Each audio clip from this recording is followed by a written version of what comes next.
Ya, ini Pak Rubey. Pak Rubey, suaranya nggak terdengar ya? Iya Pak, nggak masuk, baru masuk nih ya. Oh ya, Halo? ya, suara Pak Rubey sudah Oh terdengar iya ya, saya. oke. Ya makasih Pak Dokter. Tadi nggak bisa yang pertama. Eh, Baik, saya akan cerita tentang disertasi saya saja. Mudah-mudahan nanti menginspirasi buat Bapak Ibu, teman-teman sekalian. Saya kira kan kita sudah bertemu beberapa kali. Saya yakin sudah perkembangannya sudah banyak ya. Jangan-jangan sudah selesai semua disertasinya ini. Tinggal tadi yang masih bingung 1, 2 tadi. Bismillahirrahmanirrahim. Saya akan mulai dari sini saja. Jadi Bapak Ibu, teman-teman sekalian, kalau disertasi saya kan ini ya judulnya ya. Pendidikan agama Islam di sekolah Katolik dan implementasinya dalam kehidupan sosial. Nah, ini dari judulnya kadang-kadang ada yang bertanya, kan Islam, pendidikan agama Islam tapi di sekolah Katolik, itu menariknya di situ. Kemudian saya mengkaji implementasi pendidikan tersebut dalam kehidupan sosial. Saya akan melihat juga ketika sudah diberikan pendidikan ini nanti seperti apa dampaknya, itu yang saya lihat di situ. Sama seperti teman-teman ketika menulis kan selalu berawal dari masalah. Ya. Tapi perlu saya sampaikan dulu ke teman-teman, ini nanti bedanya penelitian saya dan penelitian Bapak Ibu. Bedanya mungkin ya, mungkin ada beda yang terlihat itu. Ketika saya menulis ini, prodi di S3 itu belum prodinya belum ilmu Al-Quran dan tafsir. Waktu itu masih pendidikan Islam. Walaupun di dalam tesis saya, disertasi saya ini juga mengkaji juga pendidikan agama dalam perspektif Al-Qurannya.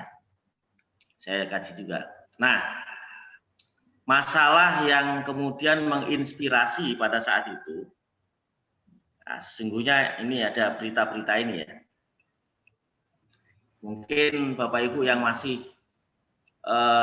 ingat, ini terjadi di 2013. Pada saat itu yang menjadi aktivis, saya kira banyak juga yang menyoroti ya, membahas. Nah, ini keresahan yang muncul. Jadi ada berita nasional bahkan internasional pada saat itu. Ini di Blitar, sekolah Katolik dipaksa ajarkan agama Islam. Nah, gitu ya. Kalau Sindo diancam izinnya, sekolah Katolik diberi pendidikan Islam. Dan banyak juga koran-koran, pemberitaan di media pada saat itu. Ya, jadi ini masalah. Tetapi perlu juga saya sampaikan ke Bapak Ibu, ini banyak juga ya yang punya kesempatan seperti saya mungkin pada saat itu, atau bahkan punya kesempatan yang lebih, ini bisa dimanfaatkan juga menurut saya menjadi tulisan disertasi. Karena ketika saya meneliti ini sesungguhnya di awal itu tidak ada niat untuk membuat disertasi.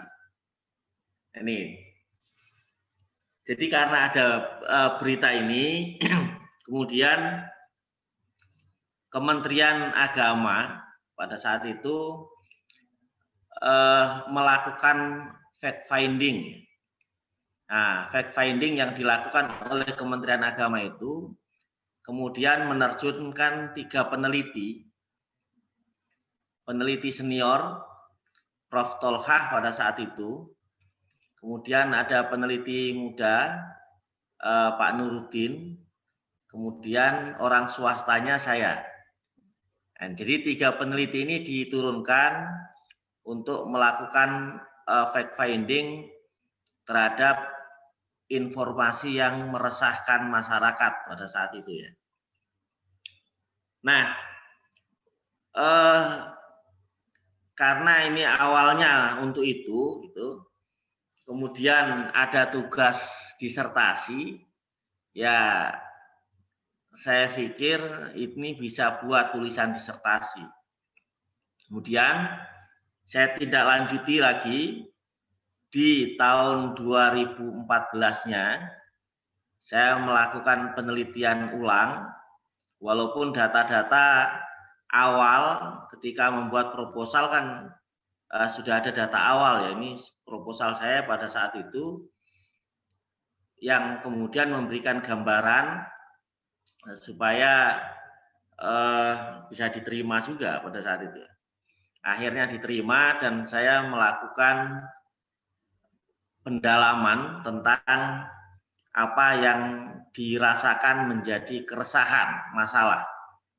Ini kata kunci pembuatan disertasi kan harus ada masalah. Ini masalahnya di situ. Nah, ketika saya melakukan penelitian lagi, mendalami, sungguhnya banyak kendala ya. Saya sampaikan ke Bapak Ibu juga kendalanya itu. Memang karena ini personal, saat itu harus ada surat-surat yang bisa mengantarkan saya bisa sampai sana. Saya cari surat itu minta izin ke Bimas Katolik, ditolak. Ya. Saya ditolak oleh Bimas Katolik. Kemudian saya minta ada itu di buku saya ada, di tulisan di disertasi saya ada, penolakannya ada. Kemudian saya mencari cara bagaimana supaya saya sampai di sana. Saya menghubungi Wahid Institute. Pada saat itu minta rekomendasi untuk melakukan penelitian di sana. Dijanjikan oleh pimpinan Wahid Institute pada saat itu. Tapi sampai akhir ternyata tidak ketemu dengan pimpinan karena sedang keluar negeri pada saat itu, sehingga saya juga tidak mendapatkan surat dari Wahid Institute. Akhirnya hanya berbekal surat dari kampus, coba bismillah saja ya, melakukan penelitian ke sana, dan alhamdulillah diterima, walaupun awalnya di sana juga sempat ada penolakan.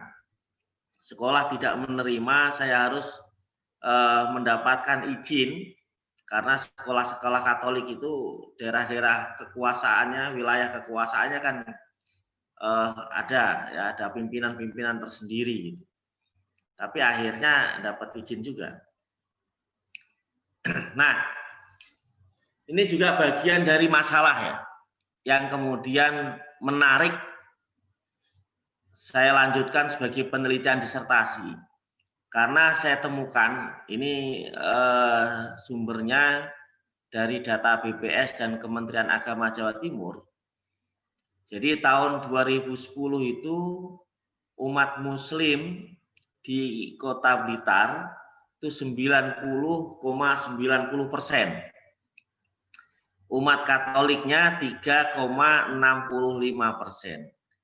Nah, begitu tahun 2013, 3 tahun kemudian, umat muslimnya 84,45%, sementara Katoliknya 7,22%. Nah, ini menurut saya data yang menarik. Walaupun begini, ini nampaknya ada penurunan, secara kuantitas tidak turun, tapi secara persentase turun. Nah, ini maksud saya, teman-teman ketika membuat rumusan masalah, penting untuk mencari celah-celah di mana tulisan itu memang tampak sebagai masalah ya. Tapi saya jelaskan di sini. Di tulisan saya itu saya jelaskan bahwa memang secara kuantitas jumlah tidak sedrastis ini turunnya. Yang kedua, saya sampaikan juga sebab kenaikan persentase umat Katolik atau penurunan umat Muslim bukan berarti ada apa istilahnya eksodus ya, pengalihan, itu bukan semuanya begitu, walaupun ada 1-2. Tapi yang banyak adalah tingkat kelahiran ya, jumlahnya makin banyak gitu saja. Ini tapi saya jelaskan di tulisan saya itu saya jelaskan. Tapi intinya saya ingin menyampaikan kepada Bapak Ibu, masalah ini harus nampak ya, ketika menulis disertasi itu masalah itu harus jelas, masalahnya apa gitu. Makanya kalau diskusi-diskusi saya selalu tanyakan, masalahnya apa? Nah, ini menurut saya menjadi masalah yang menarik pada saat itu. Nah, dasar penelitian saya ini awalnya dari sini. Jadi dalam Undang-Undang Sistem Pendidikan Nasional nomor 20 tahun 2003 itu di pasal 12 ayat 1 poin A itu menegaskan di sana bahwa setiap peserta didik wajib mendapatkan pendidikan agama sesuai agama peserta didik. Artinya kalau umat di situ peserta didiknya Muslim, harusnya memperoleh pendidikan agama Islam dan diajarkan oleh pendidik yang seagama. Berarti kalau muridnya Islam, Muslim, harus memperoleh pendidikan agama Islam dan diajarkan oleh pendidik yang beragama Islam. Kalau menurut undang-undang begitu. Ini kemudian saya cari turunannya nanti, saya bahas di bawah ya. Ini dasarnya di sini. Sehingga dari dasar ini kemudian saya cari juga dampaknya terhadap interaksi sosial. Apa dampaknya? Nah, ketika saya melakukan penelitian ini yang tadi saya sampaikan ditolak itu, saya berpikir ya nggak mungkin kalau misalnya saya harus menyampaikan penelitian ini secara detail ya ke mereka. Yang saya sampaikan pada saat itu ada alasan penting, karena di sini ada interaksi sosial ini. Saya membahasnya sebagai bagian dari penelitian kerukunan beragama gitu. Nah, disitulah akhirnya yang tadinya ditolak, saya harus izin ke Surabaya gitu. Akhirnya diterima juga. Dari sekolah nelpon ke Surabaya, pusat Katoliknya di Surabaya, akhirnya saya diterima. Nah, ini landasan teori. Bapak Ibu kalau meneliti, menulis disertasi kan selalu ada landasan teori. Ya, di bab 1 itu ada landasan teori. Saya memahaminya, kalau kemarin kita bicara tentang landasan teori, ini juga saya lakukan. Jadi teori ini yang saya gunakan untuk membingkai di penelitian saya. saya menguji teorinya Edward. Kata Edward begini, sebuah kebijakan publik, kira-kira kalau diterjemahkan begitu ya, sebuah kebijakan publik atau administrasi publik bisa terimplementasi kalau memenuhi 4 syarat, ya, 4 syarat ini, 4 variabel ini. Nah, kalau 4 variabel ini sudah terpenuhi, maka kebijakan itu bisa terimplementasi. Kata Edward begitu. Ini yang saya tulis, teori, landasan teori saya cuma satu ini. Nah, makanya mungkin teman-teman ini menjadi bagian dari inspirasi ya. Nggak usah perlu melandaskan banyak teori. Menurut saya teorinya siapa yang memang dikaji. Karena di akhir ini nanti kemudian saya setelah mengkaji detail dari data-data yang ada, saya kemudian membantah teorinya Edward ini. Jadi saya punya teori kebijakan publik, terutama di bidang pendidikan agama ya. Jadi kebijakan publik di agama dan pendidikan agama itu akhirnya ya dari penelitian saya ini saya ada teori tentang kebijakan publik implementasinya. Saya bantah teorinya Edward ini. Bukan membantah tapi menambah lah. Kesannya kok kayak membantah. Saya tambahkan sedikit karena nanti realisasinya ternyata tidak bisa. Nah, Bapak Ibu dan teman-teman sekalian, kata Edward kan 4 variabel ini harus terpenuhi. Yang pertama communication, resources, disposition or attitude, dan yang keempat bureaucratic structure. Ya, struktur ini. Nah, ini kemudian saya urai satu persatu, saya cari. Tadi, karena saya melandaskan Undang-Undang Sisdiknas nomor 20 tahun 2003, dan menurut aturan itu undang-undang tidak bisa langsung dijalankan. Harus ada kebijakan penjelasnya. Maka saya cari kebijakan penjelasnya. Nah, ada PP, peraturan pemerintah yang menjelaskan pasal 12 ayat 1 poin A ini, poin A ayat 1 ini dijelaskan oleh PP nomor 55 ya, tahun 2007 tentang pendidikan agama dan pendidikan keagamaan. Nah, karena ini terkait dengan pendidikan agama dan keagamaan, walaupun ada peraturan pemerintahnya, perlu juga ada keputusan Menteri Agama. Jadi ini undang-undangnya tahun 2003, peraturan pemerintahnya baru ditetapkan tahun 2007, kemudian ada KMA-nya. KMA-nya itu, Keputusan Menteri Agamanya itu, nomor 16 tahun 2010. Nah, jadi tahun 2003 di undang-undang ini ternyata baru sampai menjadi KMA ini di tahun 2010. Karena pendidikan itu termasuk yang desentralisasi, maka saya juga harus mencari aturan daerah. Ya, karena ini saya urut dulu bagaimana saya menjelaskan komunikasinya Edward itu. Nah, itu saya urut dulu secara aturan. Saya temukan ada Perda nomor 8 tahun 2011. Perda Kota Blitar. Nah, dari tahun 2003, 2007, 2010, 2011.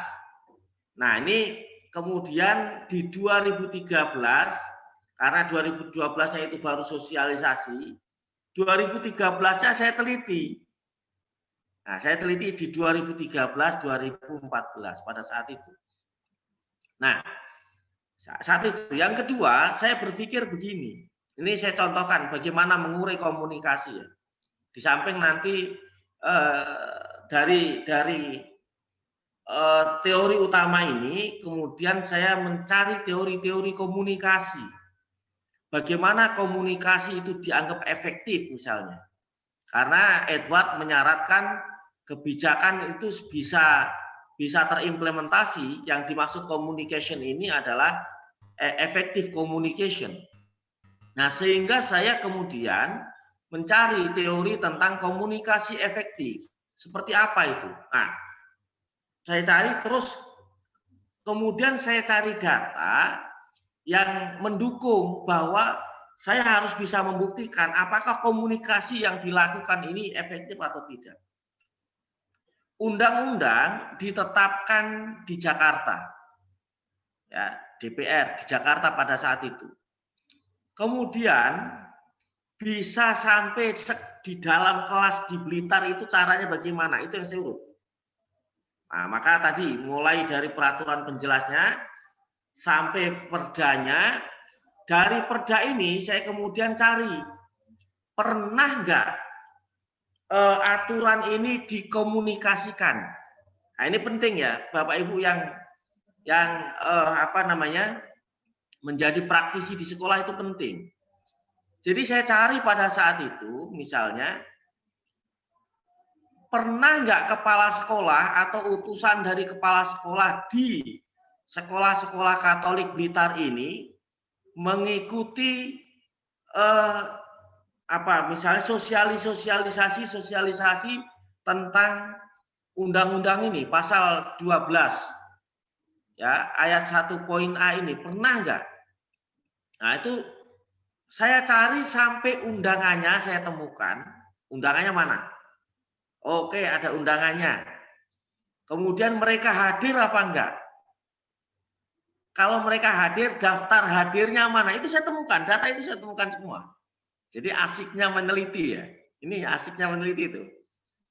Saya temukan undangannya, saya temukan daftar hadirnya, kepala sekolah itu hadir semua, yang Katolik ya. Ini hadir semua.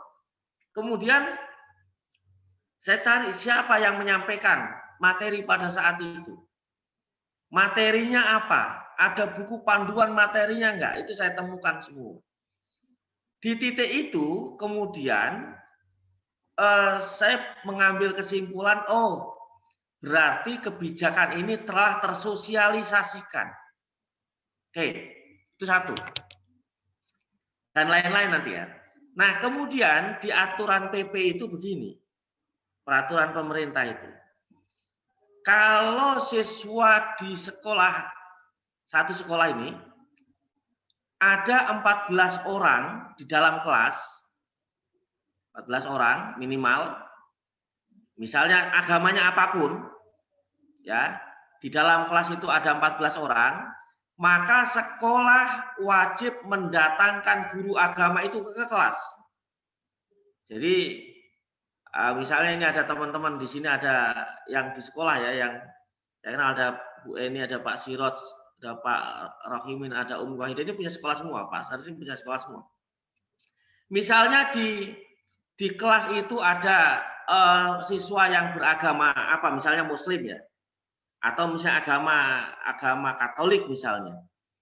Kalau siswanya di kelas itu ada 14 orang, kata PP ini, maka sekolah ini wajib mendatangkan guru ke kelas.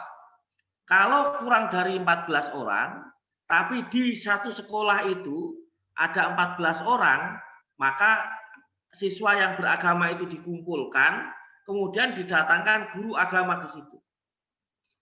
Kalau misalnya kurang dari 14 orang, maka anak ini harus dikasih waktu untuk belajar berbarengan dengan sekolah-sekolah lain, belajar tentang agama, belajar agama. Ini negara menjamin masyarakatnya agar tahu dan belajar agama. Nah, ini kan aturannya begitu. Terus di aturan itu begini, seandainya sekolah tidak mampu mendatangkan guru agama karena sesuatu hal, misalnya karena dana dan lain sebagainya, maka pemerintah wajib membantu. Nah, ini saya teliti nih. Saya tanya, di sini ada nggak guru agamanya apa? Oh, ada Pak, guru agama. Guru agamanya apa? Ternyata nanti guru agamanya Katolik. Nanti saya tunjukkan berapa jumlah siswa. Karena ada siswa muslimnya. Terus saya cari dokumennya. Harusnya karena di situ ada siswa muslim, kalau sekolah tidak mau menghadirkan guru agama karena ada mungkin keuangan dan lain sebagainya, maka pemerintah wajib membantu. Saya tanya ke Kementerian Agama, saya tanya ke Kementerian Pendidikan, saya datangi di sana, ternyata ada surat tugas. Siapa orang yang ditugaskan untuk ngajar, tidak hanya di sekolah Katolik ini. Di sana ada sekolah Muhammadiyah, di sana ada sekolah Hindu, ada guru-guru, siapa yang ditugaskan itu ada semua. Saya sampai mendapatkan data itu. Nah, ini saya ingin menyampaikan bahwa data itu harus diperoleh. Kalau teman-teman meneliti, ya memang harus mencari data-data sampai sedetail itu untuk memahami teori-teori seperti ini. Landasan yang kedua, saya melandaskan tentang studi kebijakan pendidikan agama di Indonesia. Saya bicara di situ kebijakan pendidikan itu seperti apa, landasan yuridisnya itu seperti apa, kebijakan pendidikan agama di Indonesia seperti apa. Karena tadi misalnya desentralisasi, walaupun desentralisasi, tapi ada 5 variabel yang tetap sentralisasi.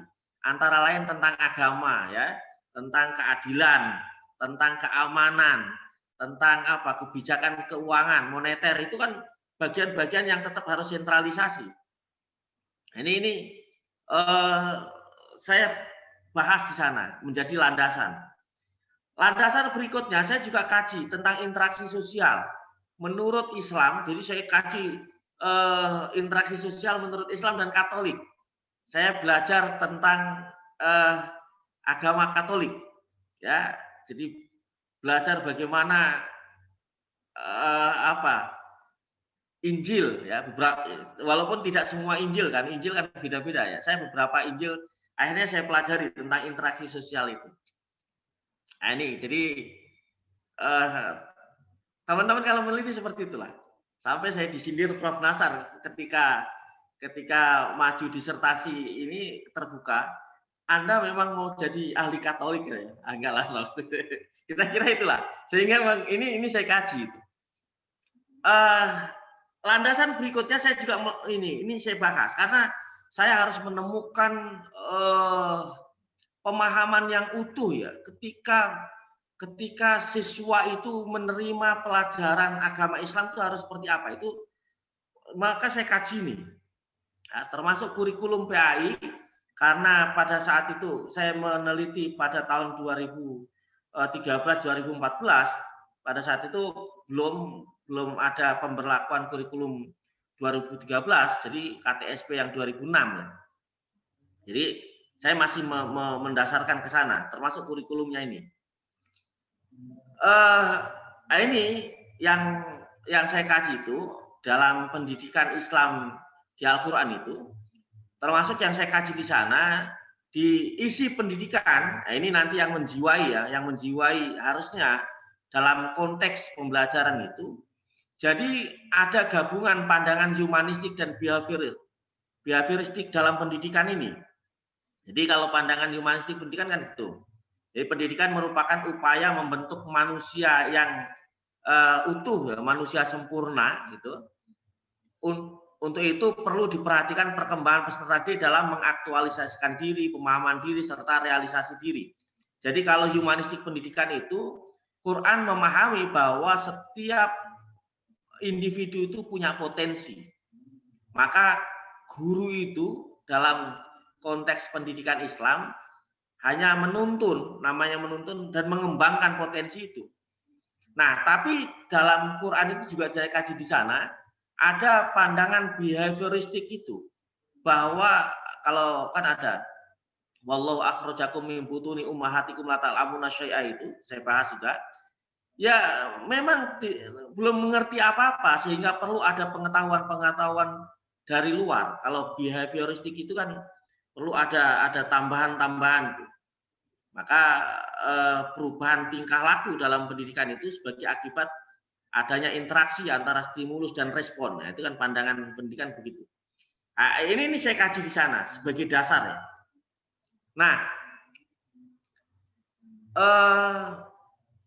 ini kurikulum PAI-nya saya mendasarkan pada saat itu dari aturan BSNP, Badan Standar Nasional Pendidikan.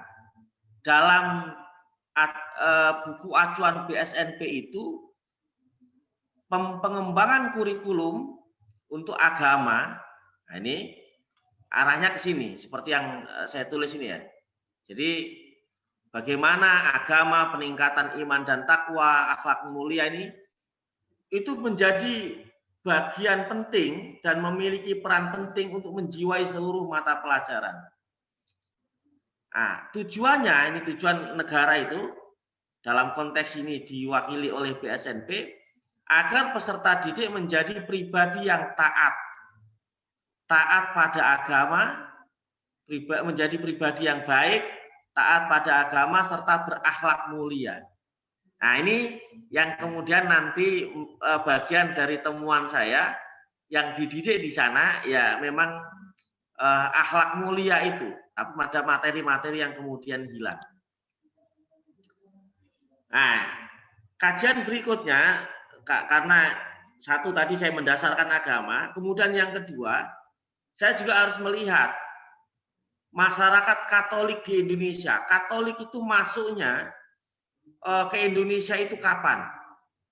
Sampai munculnya sekolah-sekolah ini saya kaji. Ya, ini ada nanti Yayasan Yohanes Gabriel, nanti ada 6 sekolah. Jadi di Kota Blitar itu ada 6 sekolah. Hanya 6-6-nya itu sekolah Katolik. Dan itu memang sekolah tua ya. Sekolah yang mulai masa Belanda didirikan itu. Itu saya juga teliti itu. Sampai sekarang bisa eksis dan tetap menjadi sekolah yang menarik buat masyarakat di sana. Ini saya kajinya dari situ untuk masyarakat Katolik Indonesia.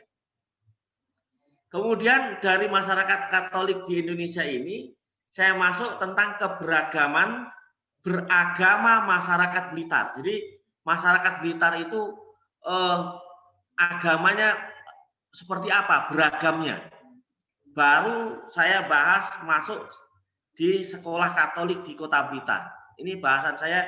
Jadi kalau penelitian kualitatif, pemahaman saya itu kan memang mencari dari berbagai macam sumber yang kemudian dari bagian-bagian itu nanti kita kumpulkan kan begitu, menjadi itu cara berpikirnya kan begitu. Nah, baik, saya mulai masuk di sini. Ini yang menarik menurut saya. Nggak tahu menurut teman-teman, tidak juga nggak apa-apa. Saya baik. Jadi gini. Jadi ini peserta didik di tahun 2012-2013 di sekolah Katolik Kota Blitar. Di sana ada 6 sekolah. SD Katolik Santa Maria, total peserta didiknya 528. Nah, 528 ini yang Muslim 24 orang, yang Katolik 314. Nah, ini masih banyak ya. Kemudian ada SD Katolik Yos Sudarso. Peserta didiknya 208, Muslimnya 21. Ini semua tetap wajib mendatangkan guru agama, maksud begitu. SMP Katolik Yos Sudarso, SMP Katolik Yohanes Gabriel, ini akhirnya nanti menyatu di yayasan yang sama karena ini dianggap di sini muridnya pada saat itu masih sedikit. Akhirnya tetap jadi 2 sekolah, tapi dikelola oleh yayasan yang awalnya berbeda, tapi akhirnya menyatu. Nah, di sini siswa Katoliknya hanya 7, Muslimnya 57. Sisanya yang lain, ya. Sisanya yang lain. Kalau yang hebat ini, yang hebat adalah SMA Katolik Diponegoro ini pada saat itu total siswanya ada 816 ya. Siswa muslimnya dari 800 ini yang muslim 533, yang Katolik hanya 136. Nah, ini kan sudah jauh sekali ya. Nah, yang hebat lagi yang ini. Ya, SMK Katolik Santo Yusuf. Siswanya 1233, yang Katolik 62, yang Protestan 68, yang Muslim 1092, yang Hindu ada 1, sisanya ada yang Konghucu juga. Nah, ini menarik dan saya banyak fokus penelitian, walaupun ini juga saya kaji semua, tapi penelitian saya yang banyak di 2 sekolah ini. Ini yang agak lama di sini. Karena saya menarik, saya tertarik kenapa sampai ada 1000 lebih siswa Muslim di sini. Nah, sementara Katoliknya hanya sedikit. Ini menarik sekali. Ini alasannya, temuan saya. Jadi Bapak Ibu sekalian, ini temuan saya begini. Pertama saya bertanya kepada orang tua, kenapa kok menyekolahkan anaknya di sekolah Katolik?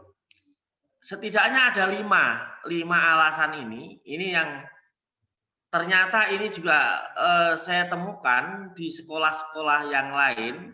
Ini mungkin bisa Bapak Ibu lakukan di sekolah-sekolah kelihatannya.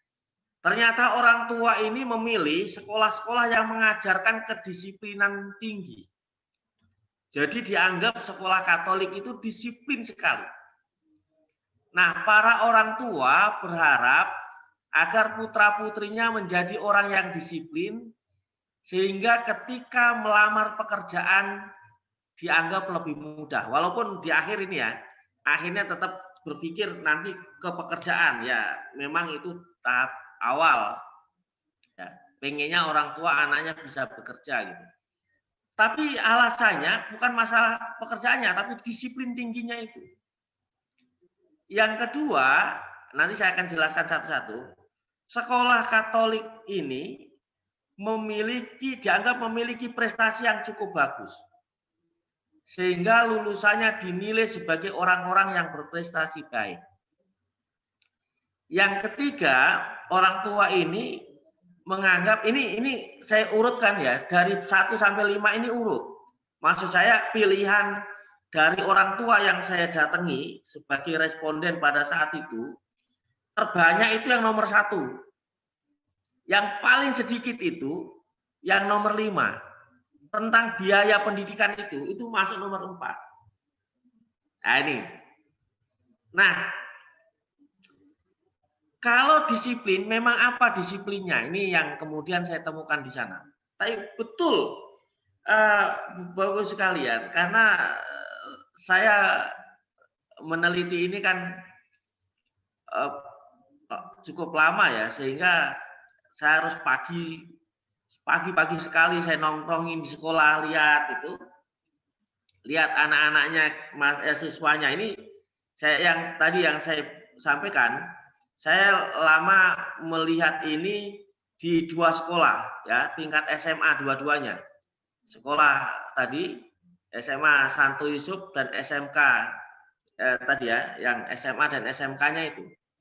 Jadi di sana anak-anak SMK ya, anak SMK ini kan kalau di mana-mana pada saat itu masih banyak tawuran, itu di sana nggak pernah tawuran.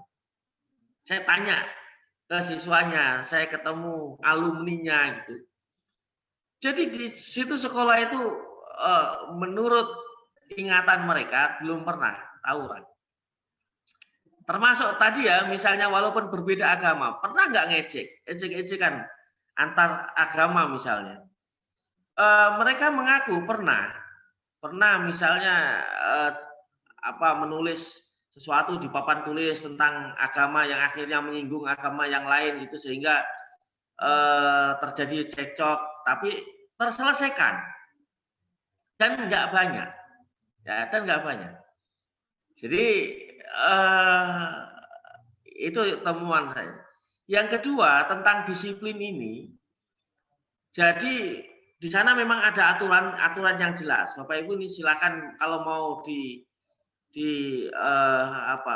adopsi ya di ATM, amati, tiru dan modifikasi itu. Jadi di sana ada aturan yang jelas termasuk pakaian seragam. Model pakaiannya itu ada gambarnya, panjang pakaiannya itu disesuaikan dengan siswa itu berapa itu ukurannya ada semua. Mereka ada poin-poin, walaupun ada sekolah-sekolah yang lain juga sudah menerapkan poin, gitu ya. Dan itu setiap pagi itu guru memeriksa ya, guru pendidik dan tenaga kependidikan, nggak hanya guru, termasuk semua itu memeriksa. Jadi kalau ada siswa yang tidak sesuai, itu kena sanksi, betul-betul kena sanksi. Nah ini kedisiplinan tinggi ini, gambaran saya di sana ada kesamaan visi, ada kesamaan perlakuan dari semua komponen yang ada, baik pendidik maupun tenaga kependidikan. Ini yang kadang-kadang saya tidak lihat di sekolah-sekolah Muslim. Kadang-kadang ya, walaupun banyak yang ada juga ya. Maaf, ini kadang-kadang. Misalnya begini, ada sekolah yang melarang merokok, tapi di antara situ kan guru ada yang ngerokok, misalnya gitu. Misalnya, enggak sama maksud saya. Kesamaan itu belum. Kalau di sana saya lihat kesamaannya itu ada. Ya, satu. Yang kedua, saya tanyakan juga, masuk dari bagian dari pertanyaan saya, misalnya saya tanya ke guru-gurunya, apakah gajinya tinggi? Enggak. Saya tanya gajinya berapa? Pada saat itu masih jauh di bawah UMR di sana. Saya tanya, kenapa kok suster ya, kalau perempuannya suster ya, kenapa suster kemudian mau sampai sebegitu apa istilahnya ya, motivasinya tinggi ya? Karena dia melihat, mereka itu melihat ini bagian dari perintah Tuhannya. Jadi ini dia melihat tuh anak-anak ini bagian dari gembala-gembala yang harus diasuh, kira-kira gitu. Nah, kemudian saya mikir, lah Islam kan punya, ya Islam itu kan punya. Karena katanya kita itu kerja itu ibadah. Di mana letak ibadahnya? Kok nggak sampai seperti mereka ibadahnya? Itu saja pikiran saya ketika itu. Saya itu, oh ya Allah gitu. Itu luar biasa. Dan siswanya ini jauh-jauh juga. Ada siswa itu, saya tulis di buku saya itu, ada yang jarak dari sekolah ke rumah 30 km. Naik motor mereka. Tiap hari pulang balik.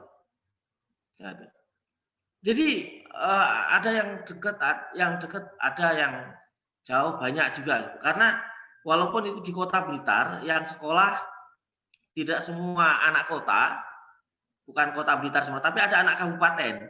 Kabupaten Blitar itu agak jauh, gitu. Nah, itu dedikasinya tinggi sekali, ya. Dedikasi gitu. Yang hebat lagi orang tua. Jadi kalau anaknya misalnya terlambat sekali, dapat peringatan sampai nanti terlambat 3 kali itu disuruh pulang dan orang tuanya harus datang ke sekolah bersama anaknya. Pada hari itu juga, itu orang tuanya datang. Loh, kalau kita kan enggak, orang tuanya kan agak cuek-cuek gimana gitu ya. Itu kok ini mungkin yang dianggap disiplin tinggi itu bisa jadi begitu. Walaupun saya juga lihat pada saat itu pendidikan tidak lembut gitu. Keras juga mereka, kalau bicara juga keras. Kadang-kadang juga anak itu nggak tahu apa bercanda atau bagaimana, tapi misalnya anak itu tendang-tendang pakai kaki, itu juga gitu. Maksud saya tidak kemudian lembut, itu enggak juga. Jadi apa ya? Ya memang itu yang saya lihat. Tapi kok banyak muridnya. Nah, yang kedua tentang prestasi. prestasi itu yang saya lihat, perhatikan di sana, pada saat itu kan masih ada ujian nasional. Ternyata dalam pandangan orang tua itu bukan prestasi ujian nasional. Yang disebut prestasi adalah prestasi lomba. Jadi di sana anak-anak itu kalau lomba banyak yang menang. Lomba-lomba. Jadi bukan prestasi akademis, tapi prestasi non-akademis. Itu dalam pandangan orang tua. Sehingga itu juga ditiru oleh banyak sekolah.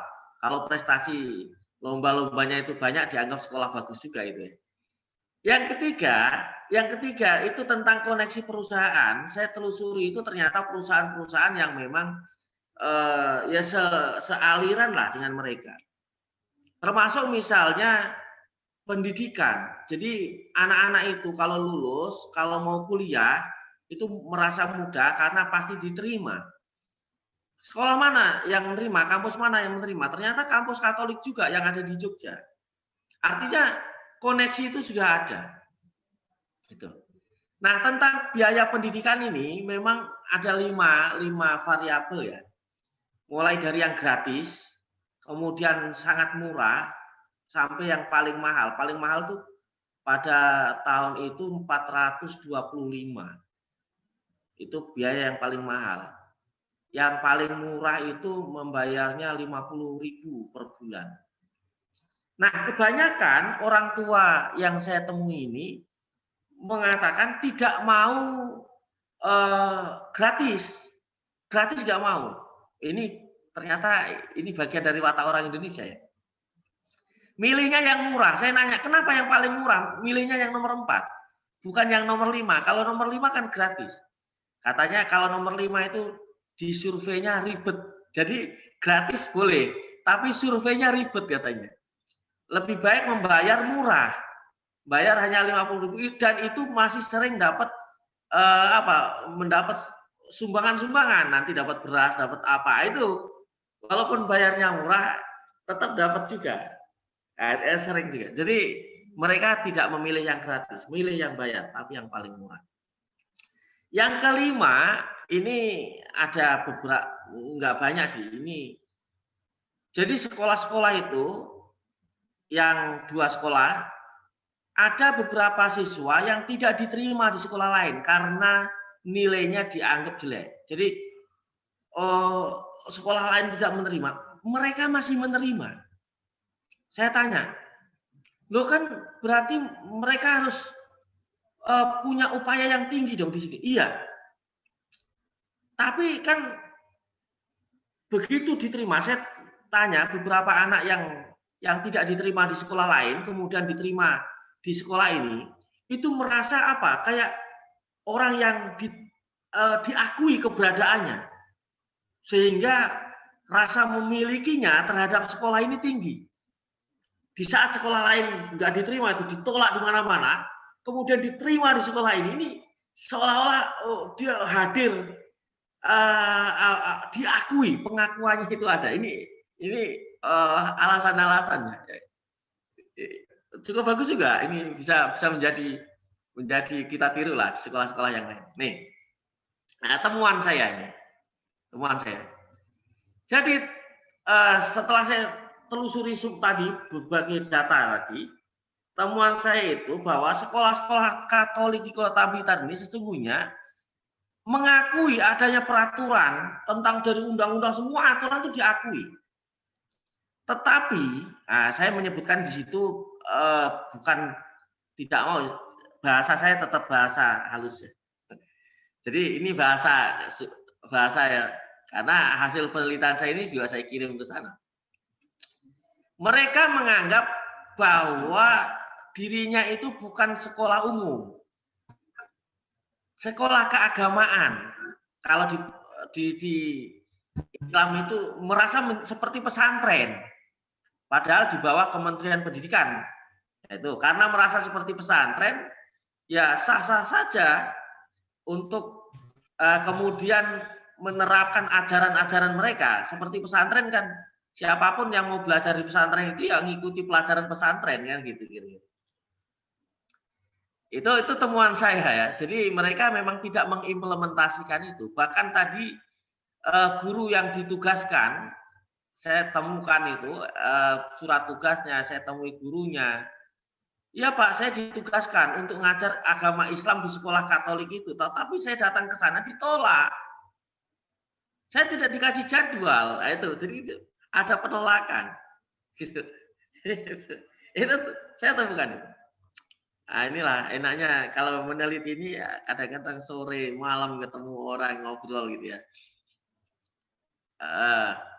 Peserta didik muslim tidak memperoleh pendidikan agama secara utuh. Ini tadi landasan pendidikan agama saya kan saya harus mengukur dari situ. Jadi utuh itu apa? Tadi di landasan saya sudah saya sebutkan. Mereka hanya mendapatkan pendidikan budi pekerti yang menjadi bagian kecil dari ajaran Islam. Menurut ajaran Al-Quran ini, memahami ajaran Islam itu harus secara utuh. Jadi pemahaman terhadap ajaran Islam itu meliputi akidah, akhlak, ibadah, muamalah, dan cara tertarik. Dan itu ada di dalam pendidikan agama Islam. Kurikulumnya itu ada. Tetapi yang diperoleh oleh peserta didik muslim itu hanya bagian kecil. Apa? Tentang akhlak. Itu pun akhlaknya melandaskan ajaran-ajaran dari Katolik. Yang saya temukan begitu. Jadi begini, saya lihat rapot mereka, saya copy itu rapot mereka dari kelas 1, kelas 2, kelas 3-nya. Jadi kalau masih di kelas 1 itu misalnya mereka tetap mempelajari agama sesuai dengan agama masing-masing dan membawa kitab suci masing-masing. Jadi yang Kristen ya bawa Injil, yang Islam bawa Quran, ya, macam-macam itu. Mereka bawa kitab sucinya masing-masing ke sekolah gitu, di kelas itu. Tapi yang ngajar gurunya Katolik. Yang ngajar gurunya Katolik kan asik. Saya tanya anak-anak itu, misalnya saya ketemu beberapa. Misalnya apa sih pelajarannya? Pelajarannya ya nyanyi-nyanyi. Seneng anaknya itu seneng karena pelajarannya nyanyi-nyanyi gitu ya, gurunya enak, cerita gitu. Tapi akhirnya ini, nah, di antara ini misalnya ada anak yang dianggap pinter di sana. Saya ketemu orang tuanya, saya ketemu anaknya itu, ya orang tuanya mengapresiasi bahwa anaknya pinter, di sana tidak ada kristenisasi gitu. Anaknya tetap bisa beribadah gitu dan sesuai ya tetap anaknya ngaji juga katanya itu ke masjid gitu. Saya tanya anaknya, tapi si anak ini tidak tahu bahwa Jumatan itu wajib misalnya. Jadi Jumatan wajib bagi anak SMA, menurut saya SMA itu sudah balik. Ya, dan di sana kan berarti mustautin ya. Jadi menurut mereka tidak wajib untuk Jumatan yang laki-laki. Makanya mereka tidak Jumatan nggak apa-apa. Dan pembagian dari penjadwalan itu biasa. Sekolah membebaskan anak-anak mau Jumatan boleh Pak, nggak apa-apa. Saya kasih waktu untuk Jumatan boleh. Nah hanya saja sekolah itu misalnya membuat jadwal istirahatnya tetap sama, tidak ada waktu untuk istirahat Jumatan yang lama itu enggak. Tapi di jam-jam itu ada pembelajaran tambahan yang penting. Misalnya ada pembelajaran tambahan tentang fisika, tentang kimia, yang menurut anak itu sulit. Anak boleh nggak ikut, boleh Jumatan boleh. Nah itu, tapi kan kalau anak kan pengen juga. Ini menurut anak ya saya pengen aja Pak belajar. Jadi lah kenapa nggak Jumatan? Kan menurut mereka itu Jumatan tidak wajib tadi, tidak wajib. Jadi bukan menjadi kewajiban. Ya tetap sholat zuhurnya wajib. Baik, ini temuan berikutnya. Ya, temuan saya lagi ini peserta didik muslim memperoleh 4 unsur pendidikan akhlak. Ini, akhlak pada Tuhan mereka juga dapat, akhlak pada diri sendiri mereka dapat, akhlak pada sama dapat, dan akhlak pada lingkungan dapat. Tapi keempatnya ini merupakan akhlak dari agama Katolik. Nah, ini saya lihat dari mana? Saya lihat dari buku panduannya, saya lihat dari kompetensi kompetensi dasar, tetap itu mengacu pada kompetensi dasar Kementerian Pendidikan Nasional, tapi nanti standar kompetensinya terus sampai indikatornya, nah itu ada pengembangan di sana ya.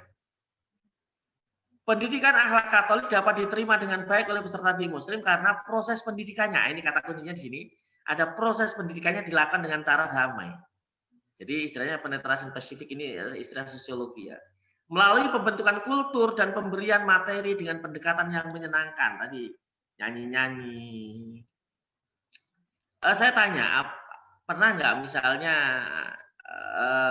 ada pelajaran-pelajaran yang misalnya sholat, oh bukan pelajaran sholat Pak, misalnya. Bahkan kami kalau misalnya nanti ujian itu ada disuruh sholat, jadi ujiannya suruh sholat, terus kamu dapat materinya gimana? Jadi masing-masing anak itu suruh download. Nah ini pentingnya teman-teman harus memasukkan materi-materi di Google ya yang banyak ya, supaya kalau ada anak yang cari materi itu bisa dapat. Mereka disuruh nge-download materi sholat dari internet gitu. Dari materi itu kemudian mereka praktek di sekolah. Yang ngawasi tadi guru agama yang Katolik tadi. Itu ya. Nah, menarik. Kira-kira itulah menarik. Nah, ini ya. Peserta didik Muslim merasa proses pembelajaran yang menyenangkan dan tidak membebankan di sekolah Katolik. Nah, ini karena tidak ada beban tuh. Jadi penyelenggaraan pendidikannya sedikit pun tidak memerintahkan mereka untuk taat beragama pada agama yang diyakini, maka mereka senang. Kan orang kalau misalnya disuruh-suruh, kamu harus sholat, itu kan beban ya. Kamu harus ini, itu beban. Nah, karena tidak ada beban itu, jadi anaknya senang. Nah, proses belajar seperti ini, secara teori itu lebih ringan jika dibandingkan mereka harus menjalankan perintah Islam secara kafah. Jadi mereka enjoy. Jadi oh enak juga. Nah ini, jadi beban-beban di dalam agama itu seolah-olah itu mereka nggak ada perintah itu. Tapi ada sih, yang ada begini, yang ada tadi ya di kelas 1 itu masih membawa Quran untuk Muslim atau membawa kitab suci masing-masing. Nanti di kelas 2 itu ada misalnya perintah untuk baik dengan sesama. Terus yang di kelas 3-nya itu mereka harus mengabdi, bukan mengabdi ya istilahnya, tapi mereka harus punya peran terhadap gereja. Itu ada. Itu saya baca di tadi indikator-indikatornya. Tapi saya tanya kemudian ke siswa yang kelas 1 misalnya, tadi untuk awal kalau kita kan ada LDK ya. Kok kita? Saya nggak boleh kita karena saya peneliti terus ada EPUT. Jadi peneliti terus ada EPUT, jarak antara peneliti dan objek penelitian. Nah, saya bicara sama Bapak Ibu lah teman-teman. Kalau di sekolah-sekolah itu kan biasa ada LDK, latihan dasar kepemimpinan. Di sana di awal ada, model di awal itu tetap ada. Mereka itu 3 hari 2 malam, dan itu memang tempatnya selalu di situ. Itu di sebuah gua namanya Gua Maria. Di sana ada gerejanya juga itu. Mereka menginap 2 malam, 3 hari di sana. Saya tanya, kamu ketika mengikuti acara itu apa yang kemudian kamu pelajari? Jadi dari informan semua yang saya temui ini mengatakan bahwa mereka itu di sana tidak diajarkan tentang agama, enggak. Hanya menyamakan persepsi bagaimana untuk belajar. Nah, itu anak-anak itu merasa gitu. Nah, bisa enggak kemudian sekolah-sekolah model. Jadi anak-anak itu enjoy selama 3 hari 2 malam itu di Gua Maria itu ya. Nah, itu nanti di kelas awal itu, nanti di kelas yang tengah, di kelas 2 itu, kalau homestay ya, ada istilah homestay, kalau sekolah-sekolah ada istilah homestay. Mereka ada homestay itu. Jadi mereka harus nanti tinggal di rumah-rumah orang-orang Katolik itu, ya di sana ngikut kegiatan-kegiatan, membantu apa. Itu di kelas 2-nya. Mereka begitu, merasakan kedamaian di sana ya. Di situ. Nanti kelas 3-nya menjelang ujian ada juga modelnya. Kalau sekolah-sekolah lain kan bagaimana ujian itu menyiapkan mental. Ini di situ ada juga model. Ini saya temukan begitu saya temukan. Ya. Nah, ini akhirnya kemudian saya menyimpulkan juga kesimpulan saya terjadi praktek tirani minoritas dalam penyelenggaraan pendidikan agama di sekolah Katolik. Memang secara kuantitas masyarakat Katolik Indonesia tergolong minoritas, namun di sekolah-sekolah Katolik mereka, ini saya temukan teorinya adalah mayoritas melalui kekuasaan. Jadi ada istilah minoritas tapi menjadi mayoritas. Itu kan kalau punya kekuasaan itu menjadi mayoritas. Bukan kuantitasnya tapi mayoritas secara kekuasaan tadi. Karena kalau dihitung jumlah siswa kan sedikit. Jumlah orang yang ada di sekolah tadi sedikit, tapi kemudian saya temukan sebuah teori bahwa ada disebut mayoritas dalam konteks kekuasaan walaupun minoritas dalam konteks jumlah. Dalam praktek tirani minoritas ini, maka hak asasi peserta didik muslim bahasa saya di situ direnggut, ada yang hilang. Mereka telah kehilangan hanya untuk pendidikan agama dan mengembangkan pengalaman beragamanya di sekolah. Ini kesimpulan saya begitu. Di penelitian saya. Nah, dampaknya ini saya tulis sana. Kerukunan antar umat beragama yang digambarkan oleh warga-warga sekolah Katolik Kota Blitar tadi dipengaruhi oleh dua faktor, yaitu faktor internal dan faktor eksternal. Faktor internalnya itu timbul karena pembiasaan menerima pendidikan agama dengan istilah religiositas yang bermuatan materi budi pekerti yang dijual oleh nilai katolisitas. Sehingga mereka itu ya sudah biasa.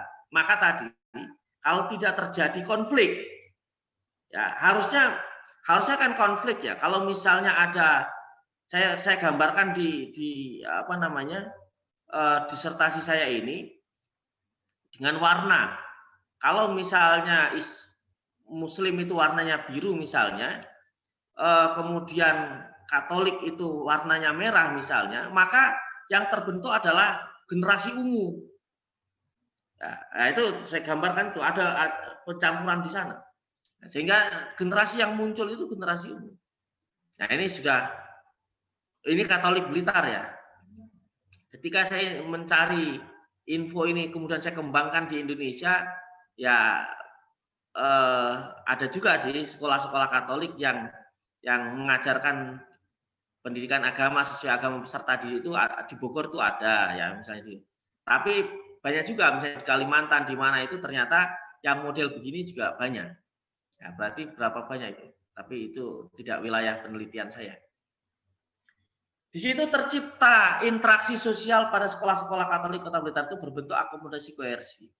Dalam rangka mengakomodir perbedaan yang mungkin timbul antar peserta didik yang berbeda agama, maka pendidikan agama diselenggarakan di sekolah Katolik dalam bentuk pendidikan religiusitas, bermuatan budi pekerti, dan dijiwai nilai-nilai katolisitas. Nah, itu akhirnya muncul kedamaian. Maka tidak ada konflik tadi ya karena ini pendidikan ini pendidikan bagusnya tadi akhirnya tidak ada konflik karena sudah menjadi generasi yang sewarna. Nah, saya kira itulah.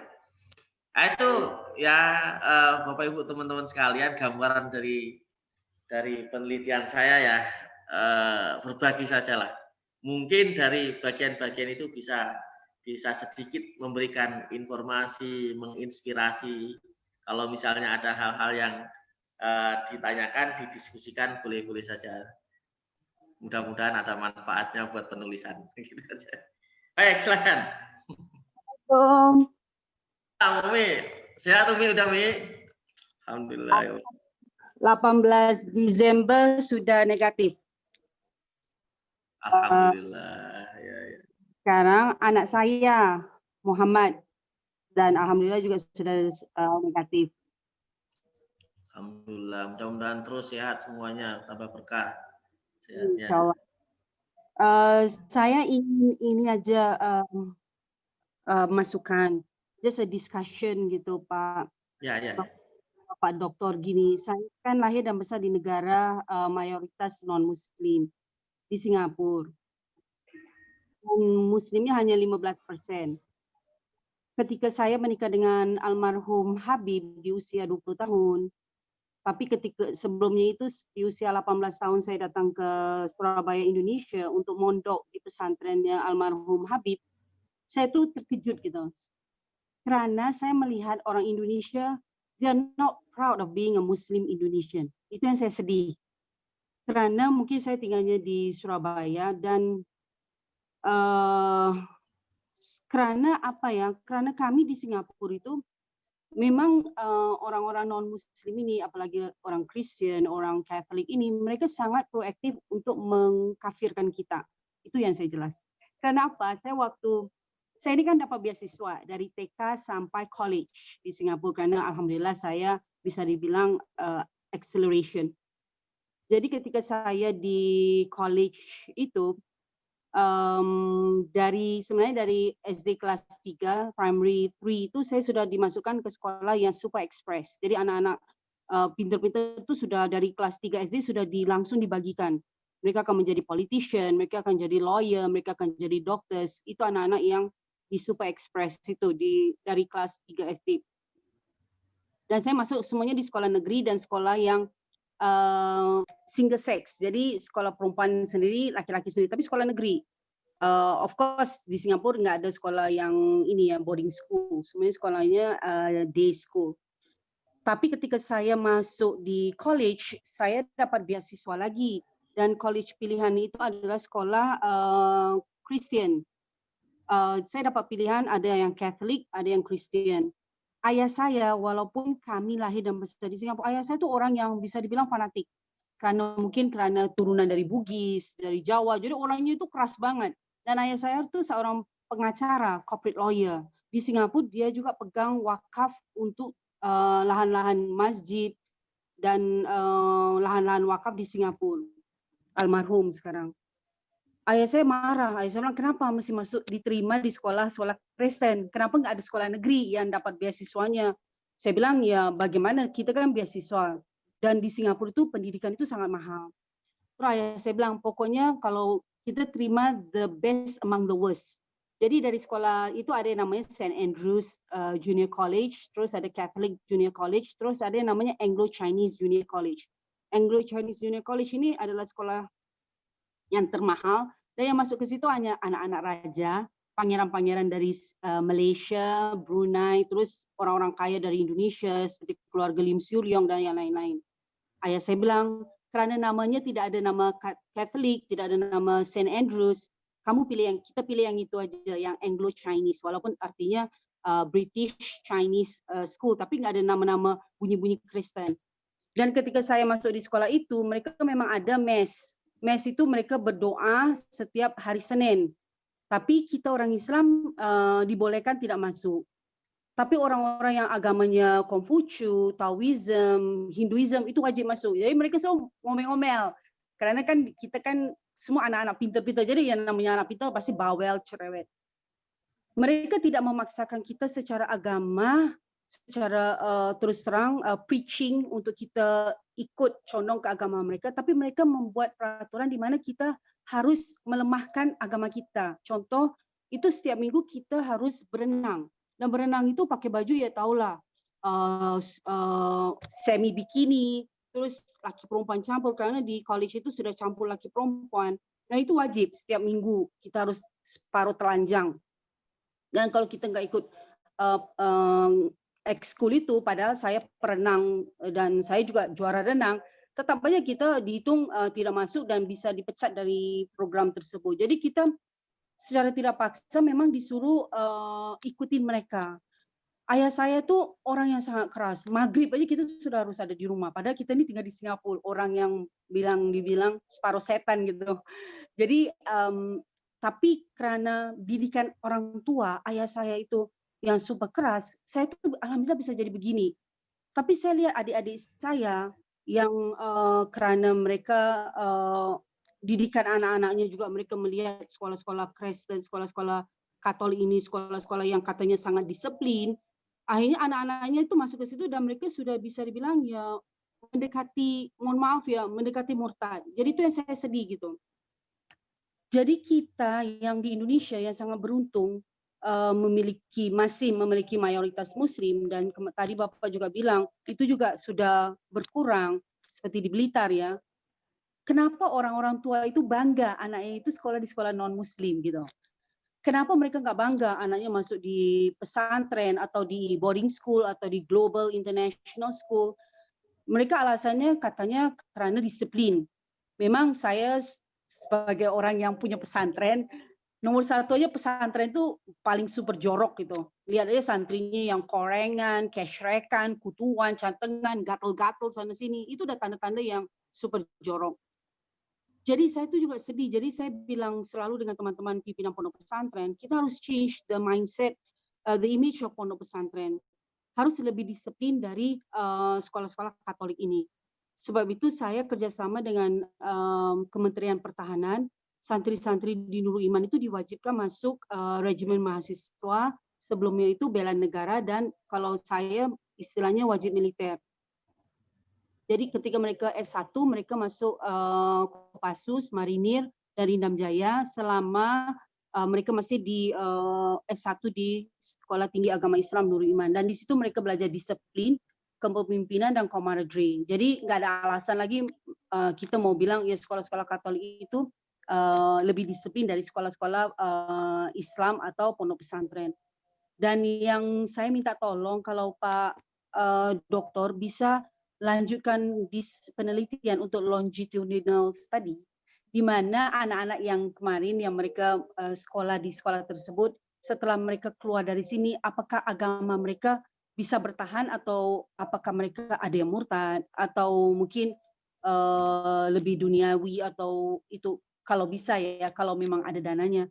Karena kalau saya punya teman-teman yang dulu-dulunya sekolahnya di Katolik atau yang bangga sekolah di sekolah Kristen padahal mereka orang Muslim Indonesia. Sekarang umur teman saya itu sudah 70 tahun, tetap aja tidak mau pakai jilbab, tetap aja dengan celana jeans karena dia dari kecil dia tuh sudah disekolahkan sekolah Katolik dari dia SD sampai dia SMA. Tapi itu kan ada hanya beberapa kasus. Kalau kita penelitian kan nggak bisa hanya beberapa kasus. Jadi kalau saya melihatnya mereka tetap di KTP mereka Islam, tapi tetap ya kita bilang ya Muslim KTP itu ternyata banyak. Jadi saya itu sedih.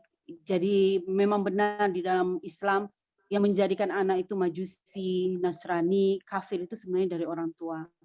Jadi bagi teman-teman, terutama Pak Rubai yang penelitiannya tentang pola asuh dari orang tua, I think this is Pak Dr. Son Haji is a very source untuk dijadikan contoh atau dijadikan bahan untuk penelitian nanti. Mohon maaf, doa dan batin, jazakumullah khairan katsiran jiddan. Wassalamualaikum warahmatullahi wabarakatuh. Assalamualaikum warahmatullahi wabarakatuh. Terima kasih, ini masukan luar biasa ya dari Wahidah tadi. Ya, ada beberapa alumni. Kalau saya sih tidak meneliti banyak alumni ya, tapi paling tidak pada saat penelitian itu beberapa kali saya melakukan FGD dengan alumni. Termasuk ada mereka punya ikatan alumni. Nah, memang pengakuan dari alumni-alumni ini tentang pengetahuan agama yang kurang itu diakui. Sehingga ya keislaman yang masih tadi kalau istilah Umi Wahidah Islam KTP tadi sebagian. Itu menurut pengakuan alumni begitu. Jadi kalau bahasa di disertasi saya tadi munculnya generasi baru Islam enggak, Katolik enggak tadi. Generasi baru tadi. Jadi campuran. Iya. Ya, terima kasih Umi. Mungkin ada yang lain, teman-teman sekalian, silakan. Nah, ini kan cerita tentang disertasi saya. Saya kira ya bisa berbeda-beda lah tulisan teman-teman nanti. Ada yang mau didiskusikan? Kalau nggak ada bisa kita selesaikan boleh. Kan santai saja gitu. Silakan, mungkin ada yang didiskusikan. Tapi intinya begini, yang menulis disertasi tadi, kalau gambaran yang saya lakukan ya, pertama memang rumusan masalah, itu penting. Kemudian landasan teori menurut saya, tadi cari landasan teori yang teori pokok yang kemudian menginspirasi, ya, yang menjadi ukuran dari semua tulisan Bapak Ibu dan teman-teman sekalian. Kalau saya tadi menggunakan teorinya Edward misalnya tentang komunikasi, saya urut komunikasi itu seperti apa. Saya temukan surat-surat, misalnya saya temukan surat tidak hanya di Blitar, jadi kasus Blitar ini sampai kasus nasional.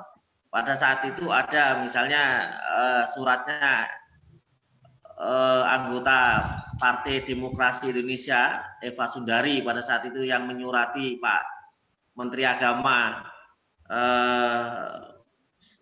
waktu SDA ya, masih SDA ya, yang suratnya minta supaya ikut campur tangan masalah di sana misalnya. Itu saya temukan semua surat-surat itu. Ini tadi tentang birokrasi, tentang sikap orang-orang yang mengimplementasikan. Ini inspirasinya dari teorinya Edward tadi. Jadi landasan teori itu penting. Yang ketiga, barangkali ini nanti menjadi inspirasi teman-teman. Tulisan apapun itu harus kembali kepada alur ya. Seringkali kan kita ketika menulis itu begitu sudah inspirasinya banyak, semua bisa masuk, itu nggak jelas alurnya kemana. Nah, sehingga perlu kembali lagi ke alur. Alur awal itu apa sih? Yang kita mau teliti tentang komunikasinya, yang kita mau teliti tentang struktur birokrasinya, yang kita mau teliti tentang sumber-sumbernya, ada nggak sumber dananya, ada nggak sumber dayanya, sikap implementernya seperti apa. Kembali lagi ke sana, sehingga apapun data yang ditemukan di lapangan, nanti harus fokus kepada alur dan arah tulisan yang ingin kita tulis, sehingga nanti ketika menyimpulkan itu enak. Nah itu arahnya ke sana saja sih. Itu saja yang barangkali yang kira-kira sama dengan tulisan Bapak Ibu, alurnya saja yang sama. Kalau yang lain-lain ya itu datanya masing-masing. Saya kira itu ya. Ada lagi? Ya, saya Dok. Silakan. Ya, baik, ini keren risetnya. Dan saya ngeliat kok banyak temuan ya, yang temuan-temuan mungkin nggak direncanakan di awal ya dari judul yang ada ini. Jadi apa namanya, ada temuan-temuan lain. Itu yang saya lihat pertama. Mungkin dalam riset-riset kita pun nantinya ada beberapa temuan-temuan yang tidak kita rencanakan di awal akan ketemu dalam perjalanan ya. Yang kedua, untuk Dr. Sunarji, ini apa saran untuk penelitian lanjutannya setelah disertasi dokter ini apa ya? Oh ya. Terima kasih. Makasih Pak Seri. Pertama begini, saya tetap ada dua temuan besar ya. Temuan yang pertama tentang tadi, apakah teorinya Edward ini terimplementasi atau tidak. Nah, terkait dengan implementasi itu misalnya, nanti saya bagi itu bagian dari jawaban dari implementasi. Bagian jawaban dari implementasi itu ada 6 variabel. Bagaimana bentuk implementasinya? Oh, ternyata tadi misalnya orang-orang di sana, kasih Mas. Orang-orang di sana itu memahami sesungguhnya tentang aturan-aturan itu. Tapi ketika pemahaman ini dirubah, nah gitu kan, pemahaman tentang peraturan agama, mereka seolah-olah dirubah menjadi pemahaman terhadap peraturan keagamaan. Nah itu, jadi saya uraikan di situ saja. Yang kedua tentang tadi kehidupan sosial, interaksi sosial di sana. Nah, baru yang tadi interaksi sosial itu ada, oh di sana itu ada kedamaian, tapi model kedamaiannya itu seperti ini. Muncul perasaan damai itu karena ini. Gitu. Di sana memang tidak pernah ada gejolak, tetapi sesungguhnya sampai ada yang tidak saya tulis di sini, itu ada potensi, ada segregasi. Jadi kalau orang itu ditekan terus, nah ini kan orang Muslim, tapi kan menerima ajaran bukan Muslim, ajaran Katolik. Nah itu sesungguhnya mereka itu ditekan, sehingga saya sebut di situ ada potensi segregasi.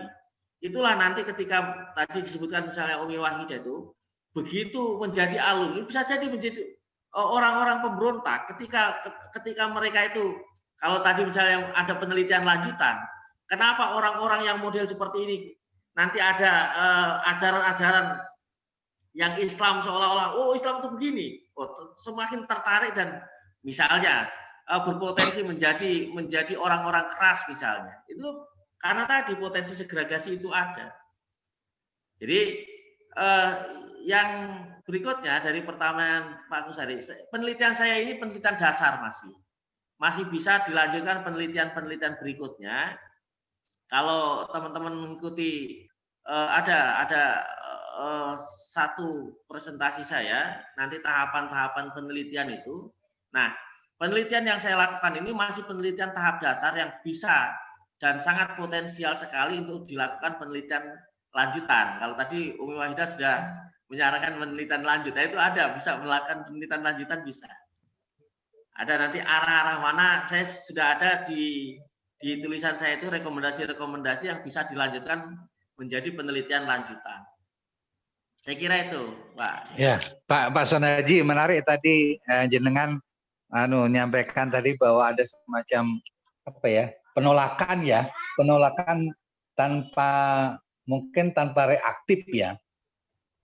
Jadi fenomena itu kecenderungan semacam ya kan bagaimanapun anak-anak yang sekolah di sekolah Katolik itu kan di dalam hati maupun pikirannya atau kognisinya kan sudah ada nilai yang sudah terekam gitu.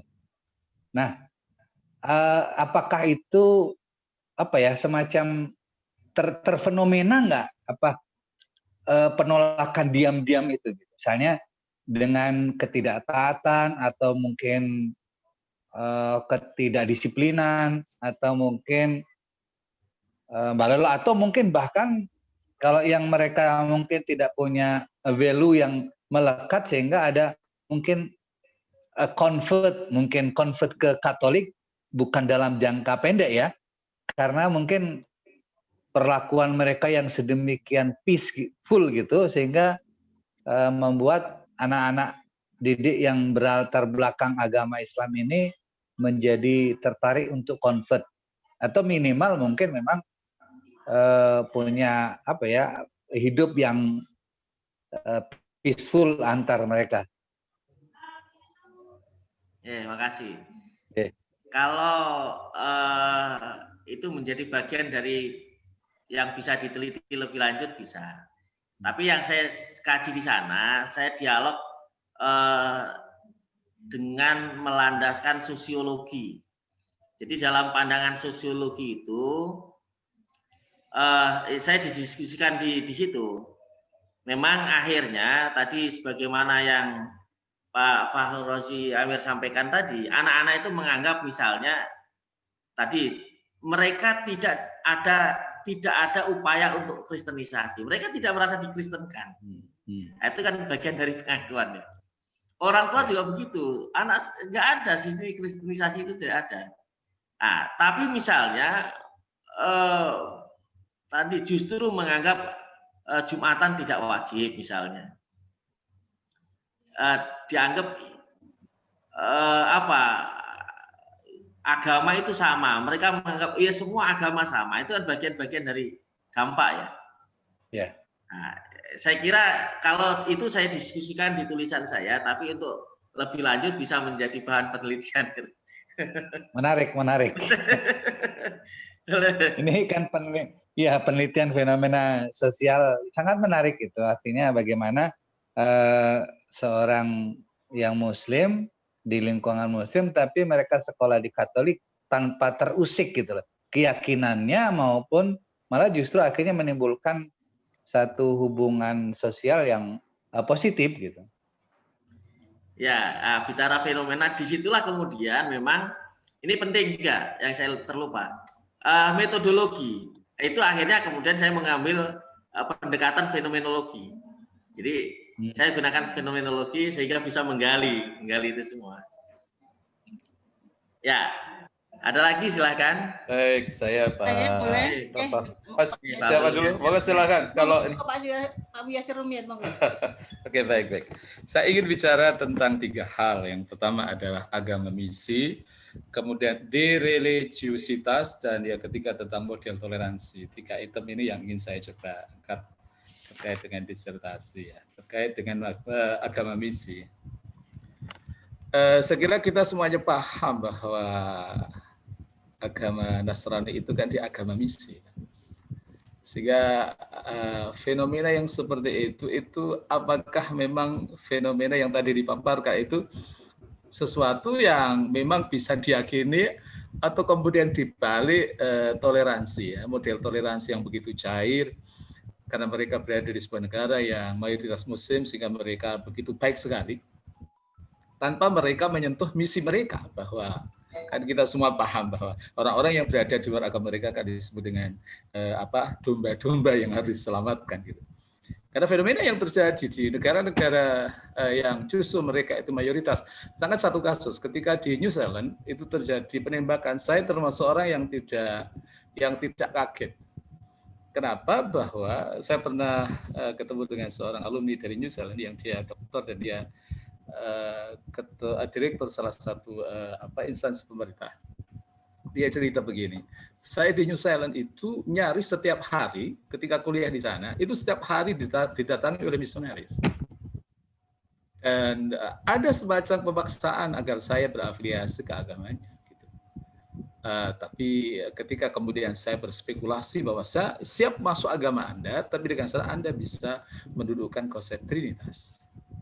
Dia pertanyaan sederhana dia, beliau ya, yang muslimah ini, ibu-ibu yang beliau berkata begini, mempertanyakan tentang konsep Trinitas, ya, ada Tuhan Bapa, ada Tuhan Anak dan Roh Kudus.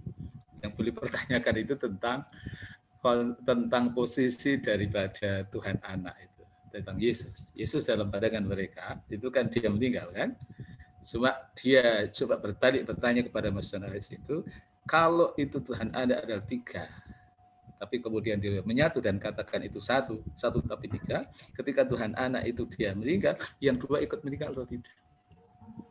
Ini yang ternyata tidak bisa dijawab dengan baik oleh misionaris, dan ternyata setelah itu misionaris itu tidak lagi datang. Jadi memang harus ada interaksi yang cerdas kepada mereka yang memang jelas itu adalah agama misi gitu. Nah, fenomena di negara-negara Muslim yang notabene yang mayoritas Muslim, ini kalau kita lihat mereka cukup cair ya, terutama dalam toleransi. Saya mendapatkan kasus-kasus yang cukup banyak ya. Dari kasus yang pernah saya dapati sendiri ketika satu saat saya diminta untuk mengisi satu acara di Sekolah Tinggi Ilmu Kesehatan di Hang Jebat. Itu direkturnya seorang Kristen Advent. Dia berkata kepada saya waktu saya acara, kami di sini di kampus ketika mahasiswa Muslim memiliki acara-acara ritual keagamaan, kami hadir, ada ceramah-ceramah keagamaan. Tapi ketika nanti mereka mendapati kami punya acara, kami juga hadir. Ini mereka memaknai toleransi. Ada satu kasus lagi yang saya dapati juga. Saya masih ingat waktu itu pas ada acara di rumahnya Pak Wakil Gubernur Jakarta. Tapi zamannya Pak Suryadi Sudirya. Itu mereka punya pertemuan 3 bulanan. Jadi 3 bulanan ini mereka itu nanti yang mengisi materi itu tergantung yang ditempati. Kalau yang ditempati Muslim, nanti yang mengisi acara itu ya Ustadz, Kiai. Tapi kalau nanti yang mengisi yang ketempatan itu Nasrani atau dia Hindu atau Buddha, itu yang mengisi adalah pastor. Yang menjadi pertanyaan saya adalah apa korelasinya fenomena di internal umat Islam ini dengan fenomena yang kemarin diteliti oleh Prof. Azumadi Azra terkait dengan masalah dereligiositas penduduk dunia. Sekarang penduduk bumi ini kan terutama di negara-negara Muslim sedang mengalami religiositas mereka itu rendah itu Pak Dokter. Saya kira itu 3 poin yang mungkin bisa Pak Dokter memberikan masukan kepada kita ya, bagaimanapun kita sebagai seorang Muslim punya tanggung jawab untuk mempertahankan secara kuantitas dan kualitas ya penduduk Muslim di Indonesia yang dari waktu ke waktu mengalami degradasi. Itu Pak Dokter, terima kasih sebelumnya. Minta maaf. Gitu. Ya. Makasih Pak Abdul Muyasir. Mungkin Bu Siti Maryam sekalian silakan. Saya sedikit ingin memberikan informasi barangkali seperti tadi yang disampaikan Umi Wahidah ya, anjuran untuk mengadakan penelitian lanjutan bagi anak-anak yang setelah lulus dari sekolah Kristen ini. Ini ada bukan pengalaman ya, kisah nyata dari teman saya. Saya ketika SMA itu sekolahnya aliyah, madrasah aliyah, itu sekolah agama. Nah, terus kemudian saya agak terkejut ketika kita berpisah 34 tahun. Di bulan Desember ini saya ketemu teman aliyah di medsos. Nah, karena dia menikah dengan orang Nasrani, ya, kebetulan dia orang Toraja, saya curiga dengan teman saya aliyah ini, dia perempuan. Waktu pertama kali ketemu, beberapa bulan yang lalu itu memang dia sudah bilang bahwa saya ada keresahan seperti itu, tapi saya belum berani ngomong banyak karena kita sudah pisah lama, jadi takut mengganggu komunikasi. Nah, barulah di komunikasi yang kedua, pertemuan yang kedua, lewat handphone, saya menanyakan tentang keislamannya.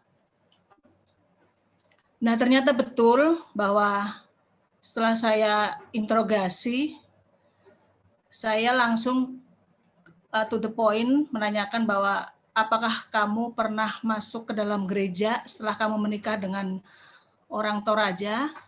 Dia bilang iya. Pada tahun berapa kamu masuk gereja pertama kali? Sekitar tahun 90 katanya gitu. Saya udah langsung menangkap kalimat dia bahwa dia memang sudah beralih agama, pindah agama dari agama semula. Terus saya tanya lagi, berapa tahun kamu melakukan hal ini, maksudnya masuk ke dalam gereja? Sekitar 20 tahun. Nah, itu teman aliyah, Pak.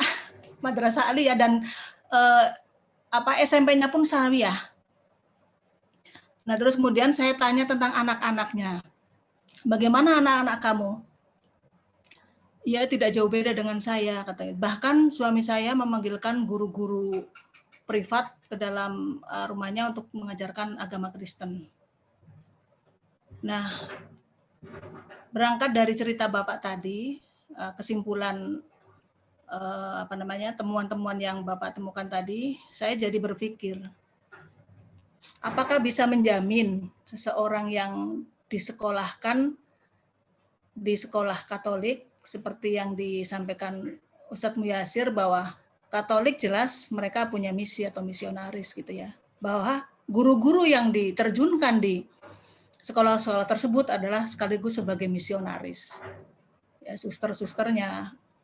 Memang ajaran mereka tidak sekeras yang kita sangkakan ya, tapi mereka dengan cara yang halus ya memasukkan faham-faham yang lama-lama itu akan menjadi menjadi nyaman bagi siswa-siswa yang beragama Muslim gitu loh. Kalimat-kalimat yang lembut dari para suster ataupun para guru-guru yang memang sudah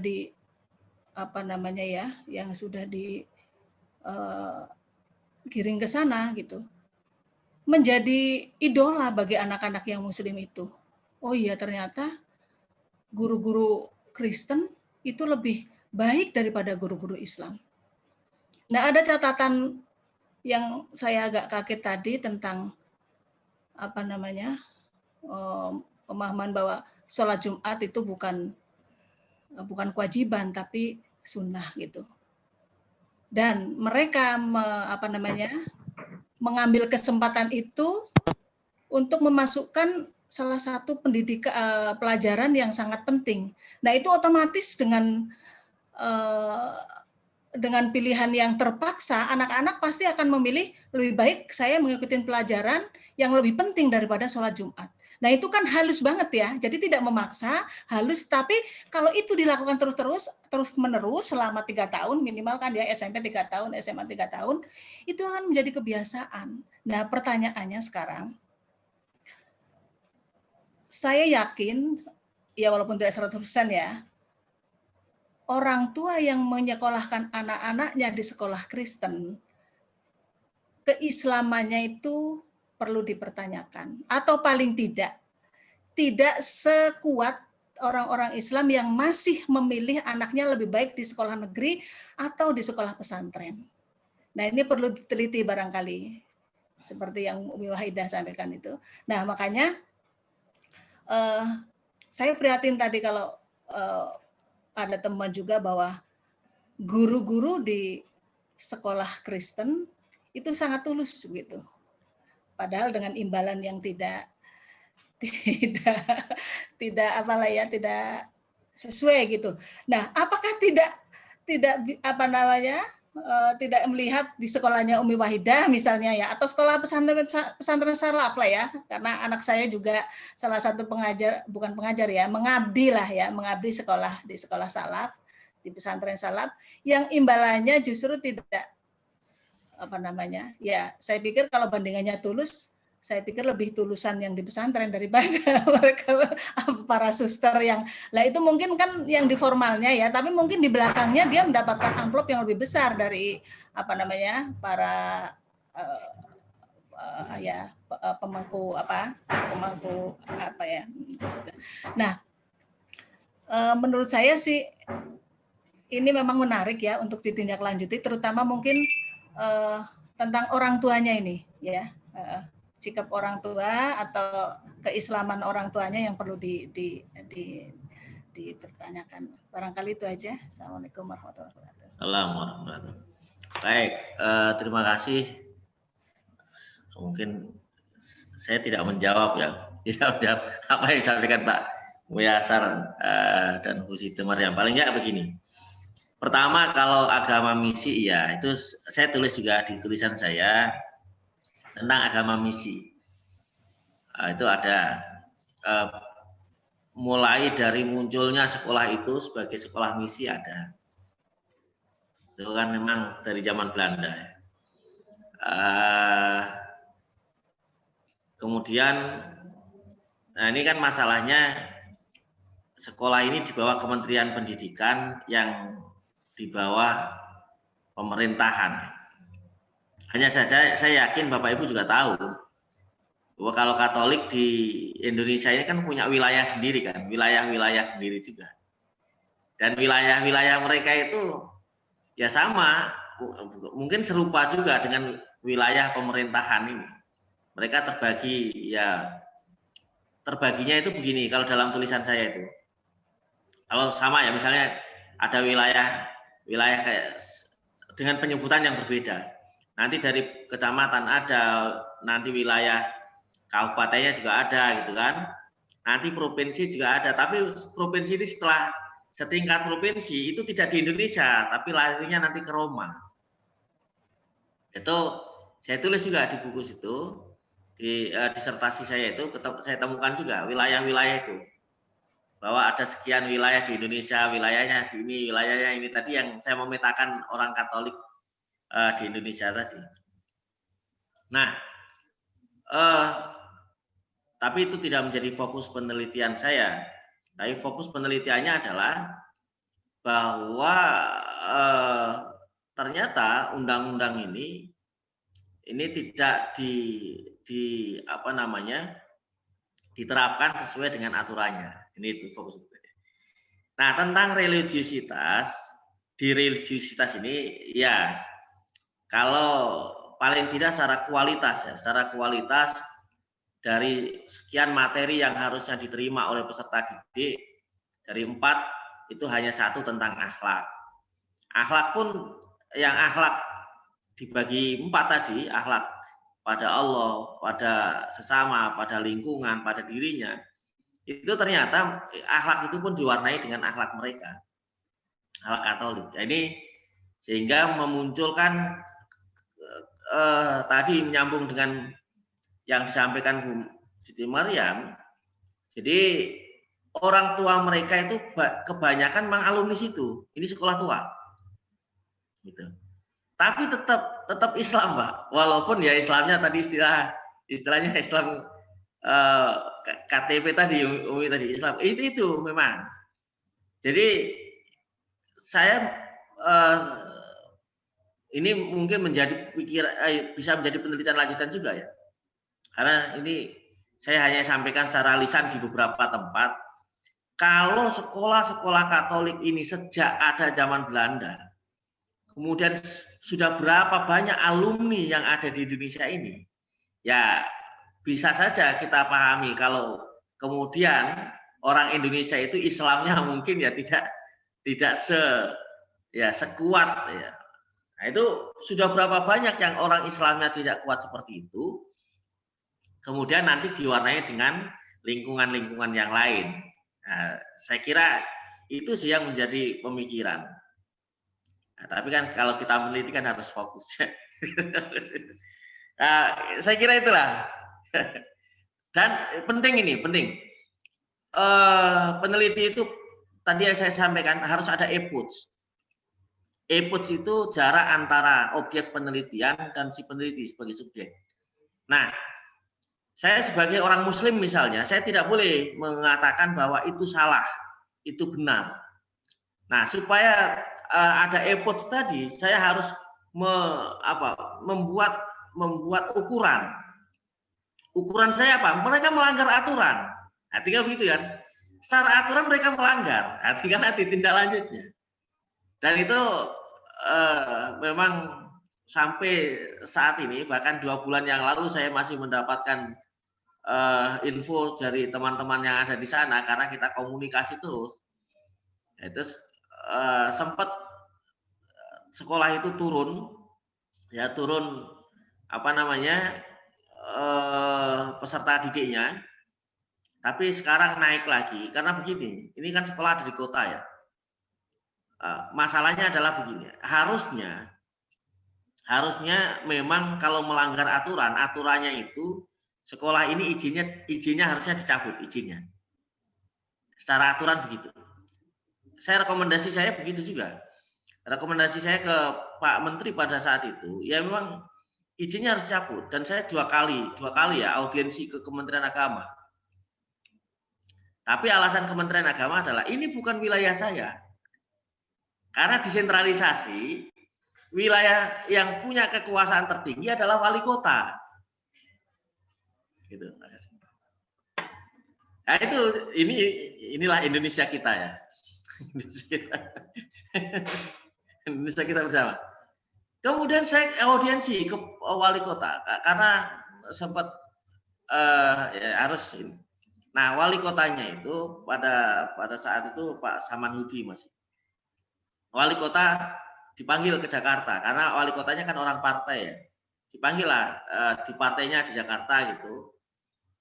Sepekan di Jakarta. Wah, tadinya wali kotanya semangat juga karena pada saat itu memang sempat rame ya.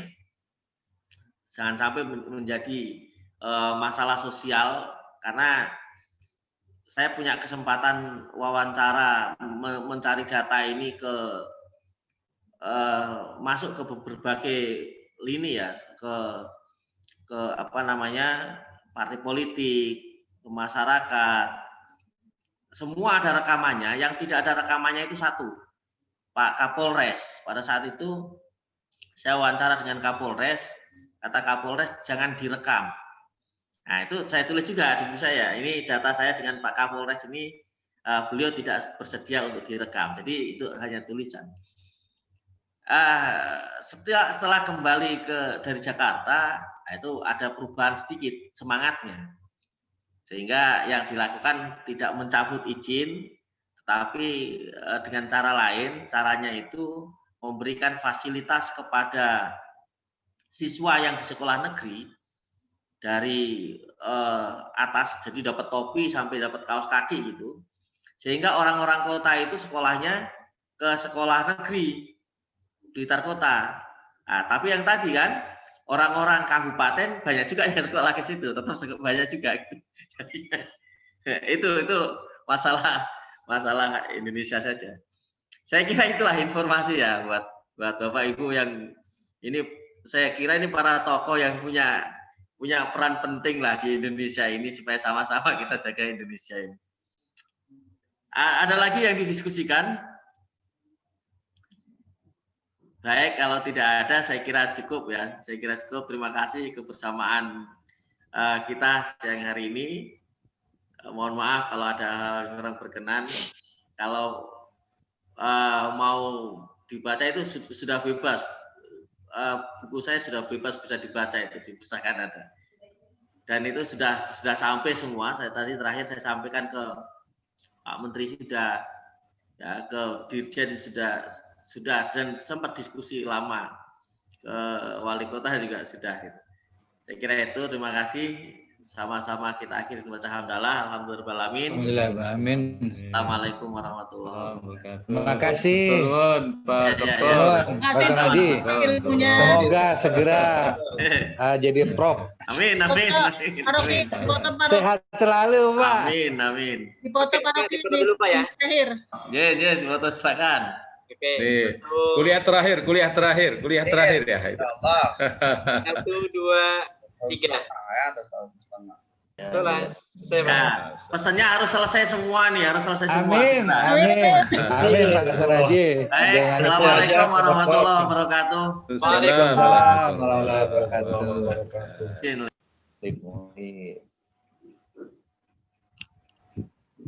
Sekarang diskusi bebas. Persiapan buat tugas ujian ya, Iya, terakhir tugas ujian kapan menyerahkan? tanggal 30. Oh, 30. Insya Allah masih Akhir ada. Januari. Akhir Januari masih ada. Ini perpanjang, Mbak. Masih ada semangat. Ya. Bukannya diperpanjang ya? Para Kemen mengusulkan perpanjangan. Pak Suprapto biasanya. Oh gitu, yang tukang lobby Pak Suprapto. Benar, Pak. Anda Pak Suprapto nih. Masalahnya Pak Suprapto udah selesai semua, jadi nggak mau. Oh, Kalau perpanjangan dia menunda-nundain nih, dia kan banyak kawin. Banyak kawin. Emang istrinya berapa itu? Kawin. Kalau judulnya belum di ACC, kemudian tugas proposalnya tugas proposal yang mana, Pak? Serahkan Pak. Ya. Proposal bebas, Pak. Yang belum di ACC proposal bebas, yang penting ngumpulin. Ini Pak, itu akan kita teliti aja. Kumpulin proposal orang lain aja ya, Pak. Nah, Ya, dirubah dikit-dikit. Ya, Dirubah dikit-dikit, Pak. kalau bisa sih emang kita dapat masukan dari para yai ini. Artinya proposal itu minimal ada merempet-merempet kali sama judul ya. Iya. Mumpung ada Pak Andi nih. Merempet-merempetnya. Masih ada Pak Andi nih. Ya. Bisa ditanyakan terkait syarat-syarat kompre. bayar, Pak. Ujian kompre gampang banget, Pak. Gampang ya. Jadi dia ngerjain manual dia. Ngerjain di rumah ya? Ngerjain di rumah? Rumah. Asal sudah ACC. Dari anu Pak ya. Outline sudah ACC, eksekutif summary sudah ACC. Ya udah, kita nanti di ACC, di konfirmasi di ACC. Setelah itu nanti kita konfirmasi, dibuatin soal sama Bu Narian, kemudian konfirmasi ke Pak Andi. Udah jadi, dikirim soalnya. Bayar jangan lupa. Ya itu namanya pusing kedua. Berapa? 3 juta apa 4 juta, Pak 3 juta Sardi? kalau biaya. Biaya mah nggak usah dipikirin dulu, tenang aja. PTIQ bukan tipe universitas yang Iya. Pak Sardi, itu soalnya tertulis ya? soalnya Soal komprehnya tertulis. lisan juga. Pertama tertulis dulu, setelah tertulis baru lisan. Oh gitu. Setelah ujian kompres selesai, baru kita ngerjain proposal. Setelah proposal selesai, baru kita ujian proposal. Oh, tapi Pas ujian di ujian proposal itu sudah ditentukan pembimbing. Iya, proposal sudah ada bersama pembimbing. Setelah itu ada WP1, WP2, dan nanti ada buka tutup. Udah deh, dokter. Dokter, amin. Buka tutup itu. Itu yang buka Kayak- tutup tuh. Kalau ngelihat ngomongannya Pak Suwardi gampang banget ini. Cepat itu, cepat. Biasa, bahasa Pak Sardi memberikan Buat semangat teman-teman ini. yang mau modal ujian kompre biar nggak pusing. Ah, Jadi matengin aja dulu itunya. siap. Perdebatan tuh. Ya. Perdebatan jangan hanya cuma satu. Ya, Kalau satu bukan debat kali Pak. Nolong. Tolong kalau satu. Moderasi Menolak itu. agama itu. Siapa yang menolak siapa Pak Zulkarnain? Kemudian mendukung siapa? Ya, jangan cuma satu. Nanti harus kan kalau sudah yang teman-teman yang sudah lulus itu kan saya lihat ada yang sampai 5, ada yang sampai 6 kan. Perdebatannya itu. Nah, itu perdebatannya nanti di ini disajikan dalam ujian itu kan. Ya bukan mah yang selama ini di perkuliahan kita ini ya nanti muncul semua. Ya. Jadi kalau itu Jadi sudah semester matang, 3 ya, Isardi? lulus. Jangan sampai belum siap nanti baru judul doang kita ujian kompre, yang ada nanti nggak tercapai kan, dibatasi ngumpulinnya. Batasi 2 minggu ya. Ya kalau masuk ada masukan nggak dari teman-teman Pak ini? Buat semester 4 ini Pak. Ada masukan nggak dari teman-teman untuk semester 4 ini? Saya kira jadi kan mau ini mengusulkan itu judul Pak. saya itu kan terbentuk. Jadi 2 minggu sekali ya kita minta diadakan webinar untuk teman-teman yang sudah semester 4. Kemudian ada pendamping pembimbing yang bisa merekomendasikan masalah kita ke Kaprodi gitu loh. Jadi ada wasilah untuk kita bertemu juga, masukkan ke PTIQ juga bisa gitu. Kemarin kata Mas Andi waktu di kantor itu lagi digodok katanya. Memang dipersiapkan programnya tapi belum tahu kayak apa. Jadi masih ditimbang.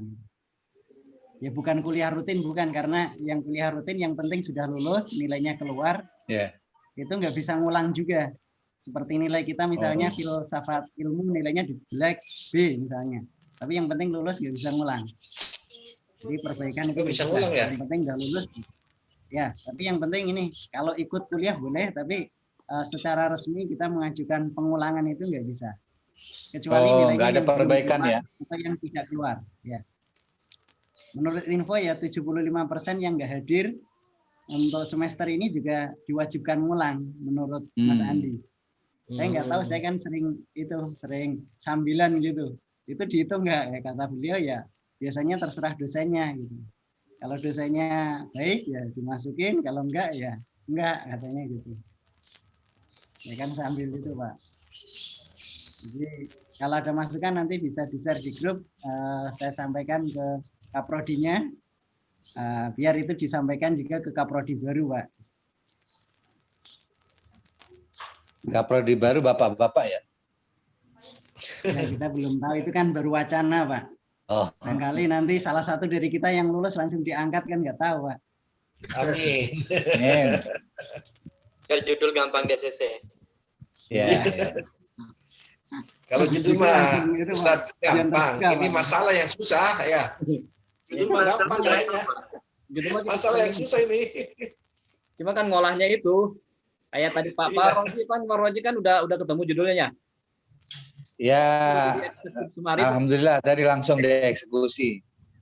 Itu kan perlu kita masukkan dari teman-teman, masukan. Kalau sudah banyak masukannya dong, saya dong. Tadi kan udah di Burian. Teman-teman mohon izin ya. Ya, monggo Pak. Yuk kita Ya.